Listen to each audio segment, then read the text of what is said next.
संतों के उपदेश देने की रीति नीति भी अनूठी होती है। कई संत अपने पास आने वाले से ही प्रश्न करते हैं और उसकी जिज्ञासा को जगाते हैं और सही सही मार्गदर्शन कर देते हैं। आचार्य रामानुजाचार्य एक महान संत एवं संप्रदाय धर्म के आचार्य थे। दूर दूर से लोग उनके दर्शन एवं मार्गदर्शन के लिए आते थे। सहज तथा सरल रीति से वे उपदेश देते थे। एक दिन एक युवक उनके पास आया और पैर में वंदना करके बोला, मुझे आपका शिष्य होना है, आप मुझे अपना शिष्य बना लीजिए।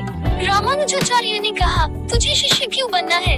युवक ने कहा, मेरा शिष्य होने का हेतु तो परमात्मा से प्रेम करना है। संत रामानुजाचार्य ने तब कहा, इसका अर्थ है कि तुझे परमात्मा से प्रीति करनी है, परंतु मुझे एक बात बता दे कि क्या तुझे तेरे घर के किसी व्यक्ति से प्रेम है? युवक ने कहा, ना, किसी से भी मुझे प्रेम नहीं। तब फिर संत श्री ने पूछा, तुझे तेरे माता पिता या भाई बहन पर स्नेह आता है क्या?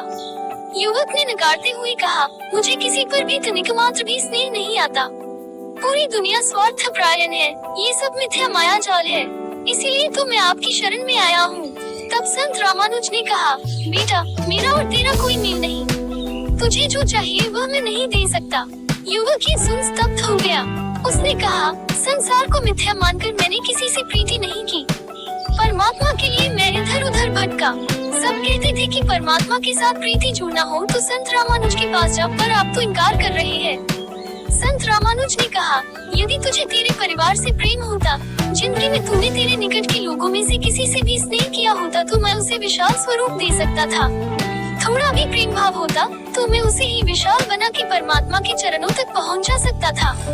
छोटे से बीज में से विशाल वट वृक्ष बनता है, परंतु बीज तो होना चाहिए। जो पत्थर जैसा कठोर एवं शुष्क हो, उसमें से प्रेम का झरना कैसे बहा सकता हूँ? यदि बीज ही नहीं तो वट वृक्ष कहाँ से बना सकता हूँ? तूने किसी से प्रेम किया ही नहीं तो तेरे भीतर परमात्मा के प्रति प्रेम की गंगा कैसे बहा सकता हूँ? कहानी का सार ये है कि जिसे अपने निकट के भाई बंधुओं से प्रेम भाव नहीं, उसे ईश्वर से प्रेम भाव नहीं हो सकता। हमें अपने आसपास के लोगों और कर्तव्यों से मुंह नहीं मोड़ सकते। यदि हमें आध्यात्मिक कल्याण चाहिए तो अपने धर्म कर्तव्यों का भी उत्तम रीति से